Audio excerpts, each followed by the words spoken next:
అందుకే ఇప్పుడు అంటుంది, అందులో ఎవరైనా అగ్రకులం వాళ్ళు ఉండుంటే గనక ఆ ఆఫీసు శాఖ అతను కంప్లైంట్ చేయకుండా ఉంటాడా?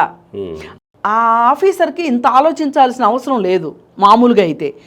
ఆల్రెడీ ఇదంతా ఒక పకడ్బందీ వ్యవహారం కాబట్టే అతను మిన్నకుండిపోయాడు. మీరు చాలా పెద్ద ఎస్ అండి, చాలా పెద్ద స్టేట్మెంట్ ఇది. ఎస్, నేను స్టాండ్ అవుతున్నా. ప్లానెడ్గా చేశారండి, ప్రీ ప్లాన్డ్ ఇది. లేకపోతే అతను ఏం చేయాలి? ఇమ్మీడియట్గా ఆఫీసర్ ఏం చేయాలి? పోలీసుకి కాల్ చేయాలా అక్కర్లేదా? ఎందుకు కాల్ చేయలేదు చెప్పండి? మీరెవ్వరు ఏం మాట్లాడొద్దు, మీరందరూ మౌన ప్రేక్షకులు, చూస్తూ ఉండండి అంతే. అంటే దీని వెనక మోడీ ఉన్నాడని నేను అన్ను, అలాంటి మాట నేను మాట్లాడను. కానీ అతను ఎందుకు కంప్లైంట్ చేయలేదో చెప్పమనండి సమాధానం. ఆయన ఒక సీనియర్ లాయర్, ఎవరు ఇప్పుడు షూ ఇస్తున్న అతను సీనియర్ లాయర్ కాబట్టి అక్కడ దాకా రాగలిగాడు. ఇప్పుడు రేపు ఇంకో సీనియర్ లాయరు ఇంకోటి చేస్తాడు, ఇంకేంటి భయం ఏంటి చెప్పండి? ఇక చీఫ్ జస్టిస్కి ఇంకా గౌరవం ఏంటి చెప్పండి?